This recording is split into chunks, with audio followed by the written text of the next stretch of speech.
Hello, everyone, and welcome to the Geary, Stein, and Stevens Show, an amazing video podcast with sports stars, entertainment celebrities, and other great guests, combining one host who has no legs, one host who lives in Duluth, Minnesota, and another host who seems to never be on the show. But now, on to the show with Troy, Dave, and maybe even Will.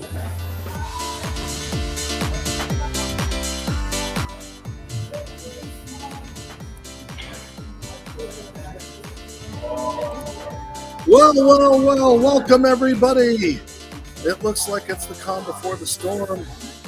Here I am at the Iron Horse here in Bristol, Connecticut. This is the newest sports bar here in Connecticut. And, the crowds are not here for any of the bowl games yet, but we are here.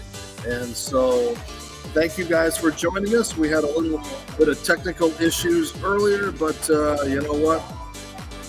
That's what we do when we are doing live TV. So, welcome everybody. This is Dave Stevens, and as I said, I am in Bristol, Connecticut, where the home of ESPN, where they have all the bowl games and many of the things that are going on. But I'm so excited to throw it out to our good friend Troy Geary. Troy, you can see it's kind of empty here, but you are out in the Valley of the Sun. Tell us what's going on out there. Playoff quarterfinal, Boise State and Penn State. So it should be a good one. Penn State, they're out of the Big Ten. Boise State, both coming in here, looking for a win to keep their season alive.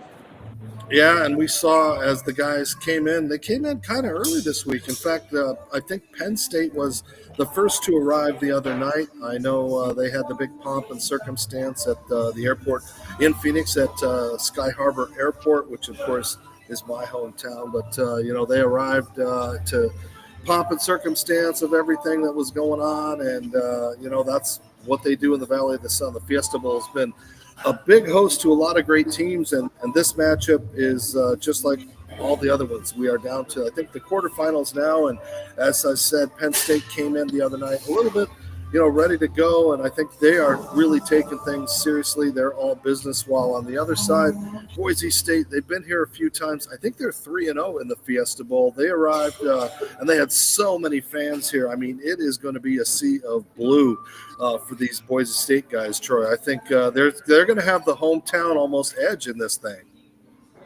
Yeah, coming in the stadium, and there was a lot of orange and blue, a lot of white too. So I think it's going to be a packed house, hopefully a good game.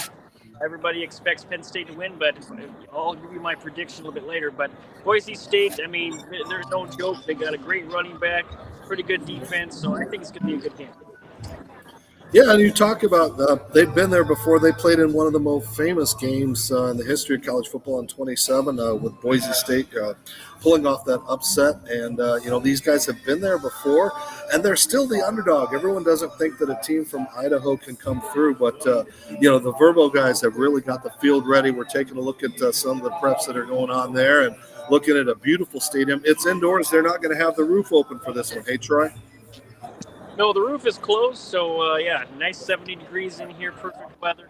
And like I said, Boise State has the Heisman runner-up, Ashton Jeanty. I expect a big game from him. Penn State's, they got defense and offense. There's first-round picks galore going to be here tonight. So speaking of the NFL draft, so yeah, there's going to be a lot of excitement, a lot of great players, and we get a good game. And you had the opportunity to be at a couple of these press conferences, didn't you? I had to post both schools' press conferences with their head coaches and some of the players. So we'll take a look at been the story for us. We've been the underdogs, for a long, long time. But, we're just here to prove that we can compete with the best of the best. Really excited about being here. Penn State's got tremendous history, with the Fiesta Bowl. Obviously, representing the Big Ten, we take a ton of pride in. I'll never forget, stepping into the interim role. So many things going on. At that point, head coach can get let go, players can transfer, coaches. The smart thing's probably to get your resume ready to roll because you don't know what's about to happen in 2 weeks. And the staff and the players at that time, they put their foot down and said, we're going to finish. Like, we're going to do this for each other. We're going to do this for the seniors, go on to win a championship game. So blessed to be able to be named the head coach after the championship game. And then even in January, a lot of things pulling at our players to leave or what's going to happen. And when an Ashton Genty says, I'm staying, I want to leave a legacy, I want to do something different. The college football's expanded. Like, let's do something that's never been done before. And Ahmed says he's going to do the same. And then it trickles down to the whole roster and seeing these guys, what is done in the dark will be brought to the light. And these guys just went to work day in and day out. And then seeing them reap the benefits of that work when no one was around, no one was tweeting about them, no one was talking about them, seeing that work come to fruition now, I think is just such a valuable lesson for life. It's not about what you talk about, it's about what you do. It's about your actions and the work you put in, and seeing our guys do that, and so blessed to be a part of it. I mean, they impact me every single day, and I make sure I'm very open about that. This isn't, all right, I'm driving this whole truck. Like, this is a player-led team.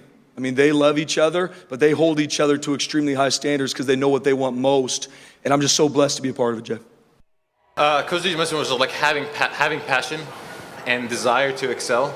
I mean, you want to play in these type of games. You come to Boise State just to play in these type of games, and to have passion to go out there and have fun, and to win, to keep going, to take it all the way.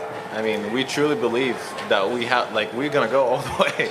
So and I don't want this to be the end of the road for me. I want to play with my guys. I mean, I love this team, so I'm the desire to excel and to just have fun and have passion and to go out there and do our thing.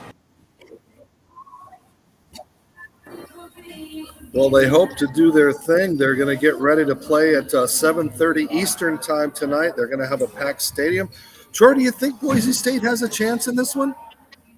Yeah, I guess I'll give you my prediction now. I think they're going to pull upset. I don't know if it'll be like 2007, excuse me, with the Statue of Liberty play and the hook and ladder. But their running back, Ashton Genty, he's going to be a top 10 pick in the draft, and he is a beast. I mean, he can run like the best of them, over 2,000 yards, Heisman runner-up, and I think they're going to rely on him, use the clock, and try to squeak out a win here.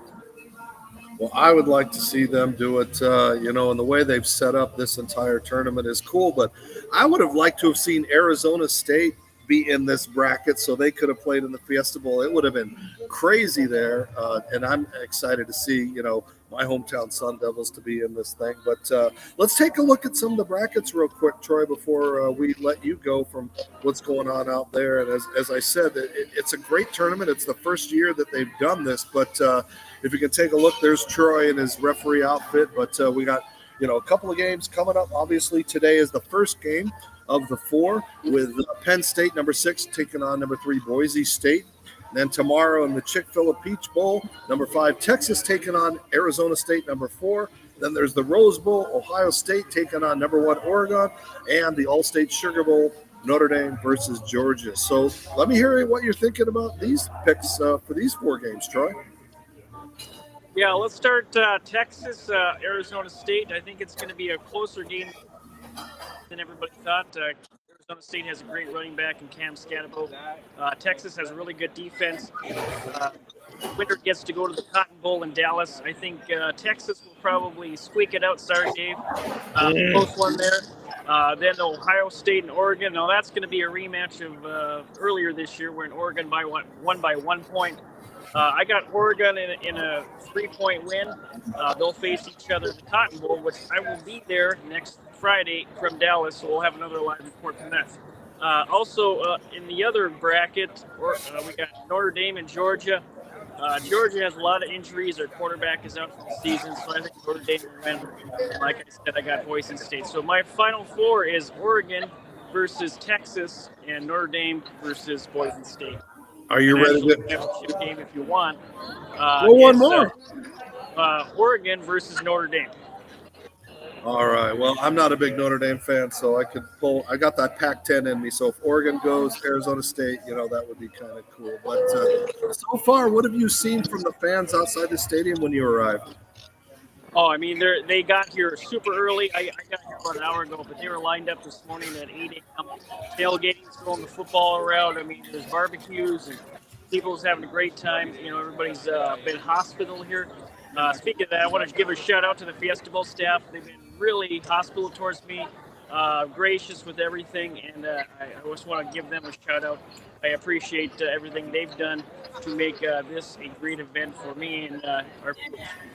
And it's going to be a good month for us. Well, actually, February, because we get to go back to the Super Bowl, and Troy's going to continue on the quest for the very first college football playoff. And so far, it's been exciting. There were a couple of clunkers in the early round, but maybe the people that decide these might take a look at some of those matchups a little differently next year. Do you think that might change some of the way they pick these teams? Yeah, I mean, the way it's set up, I mean, you're always going to have somebody that's probably not deserving as far as the game score. But out of all the other options, the only one would have been Alabama. And with 3 losses, they just couldn't put them in. And a lot of people thought if Alabama was in last week, they would beat both these teams. And maybe they're right, but they didn't get there because they didn't win enough games. So that's just how it goes. I mean, somebody's always going to be disappointed. Even if they go to 20 teams, there's always going to be the 21st team that wishes thinking that they should have been in. And, it's just how it is. But I think for the first year, not bad. I think they're going to try to expand to 12 eventually. I think that's the goal. But, these bowl games you need a lot more now, than especially your players. Well, Troy has given you his wisdom. He's shown us his picks. Again, let's take a look at those matchups. 1 game tonight, 3 games tomorrow, a lot of excitement in the air, and, this is what college football wanted, and I think they got it.